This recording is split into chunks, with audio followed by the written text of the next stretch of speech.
I just got out of the shower after a 45-minute YouTube viewing session about some TikTok rumors. And my mind switched back to reality. And God, I just realized it's the last day of the Lunar New Year. So, why don't I feel anything?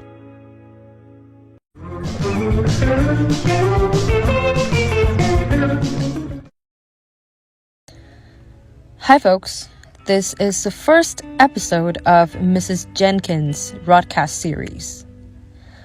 Why Rotcast? Simply because it's an online audio journal podcast thingy for recording the scattered thoughts of a body on its way to being fully rotten. Okay, enough with that. Back to the year-end kind of thing.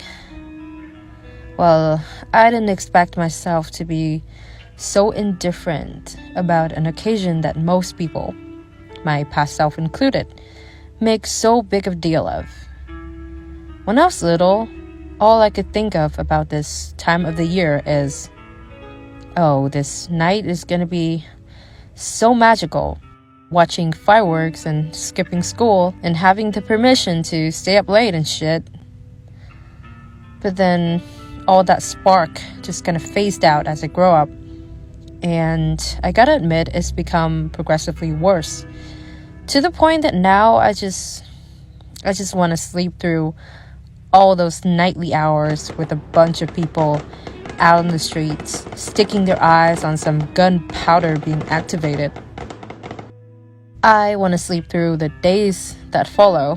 I can't handle the excruciating process of coming up with appropriate answers to those stupid questions from the relatives whom I've probably only got like 3 hours of interaction with in total ever since I was born. I hate their eyes on my body. I hate those, why you have so many pimples? Why curl your hair? You look old. Why are you on your phone so much? You're gonna get addicted and die. As if dying's not what's on my mind all the time. But I mean, all forms of social interactions are shit. People are shit. And the world, in my eyes, is still dangerous and malevolent than ever. The past year, though, admittedly has had a bearing not only on my perspective of the world, but also on my relationship with my inner self. I've seen people posting something along the lines of rate my year on a scale from 1 to 10 or 2022 recap, which includes some very basic outlines about aspects of their lives like love, health, career. Very Pinterest prompty. I mean, yeah, if that's what they're all about. In fact, I could also sum up my year in numbers. 3 major vacays, 4-ish things I worked my ass for and very passionate about. 238 people blocked from viewing my Instagram stories. 63 from my Facebook posts. 0 breakups, obviously.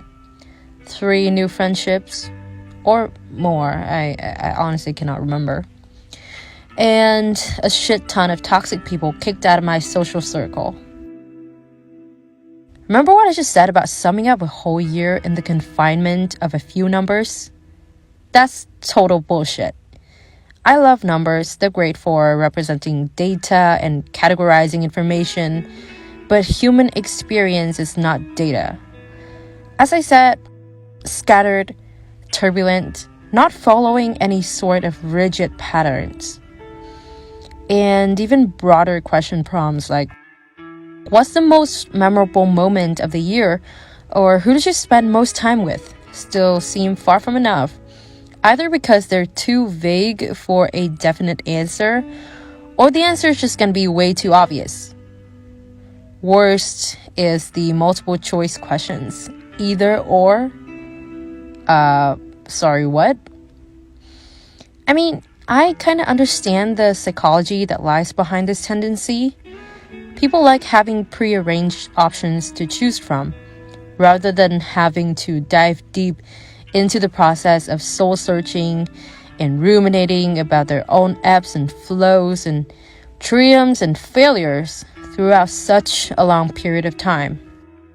They just want to be up there for their friends, maybe, to have the impression that they do in fact reflect on themselves. Whoa, so deep and thoughtful and poetic. And then reflecting then becomes something of a deadline. I'd much prefer to just think about the year for a minute and allow my mind to be soaked in visuals, scents, and noises to kind of relive those moments, feel them, and then write down whatever comes to the tip of the pen in an unstructured manner. But what if I'm too lazy for all those shenanigans? Well, on a weekly basis or something, I like to have some casual conversations with my brain. Whoa, brain, you're looking frail. What's the matter? Over the past week, I've experienced several panic attacks. I burned out like an old Bath & Body Works scented candle. I was on the verge of cutting ties with one of my closest friends. I had so much work on my shoulder I couldn't possibly deal with. And my life sucks. People suck. I hate here.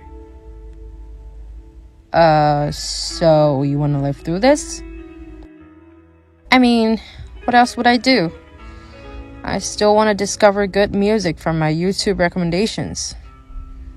I still have plenty of food to eat, sights to see, memes to laugh the shit out of, new hairstyles to try out and make a fool of myself for not listening to Brad Mondo's advice. Haven't stepped a foot on New York alleys. Haven't gone in enough embarrassing situations which would result in cringe moments and thinking back on them during sleepless nights. Haven't said enough I love yous to my boyfriend and friends and little brother and strangers online who like my content, my dedicated support system. I really haven't lived life yet. It's getting emotional, and I don't like emotional. I'm running out of stock footage anyways, and my neighbor's going about his karaoke again. So, bye folks. See ya. Happy New Year.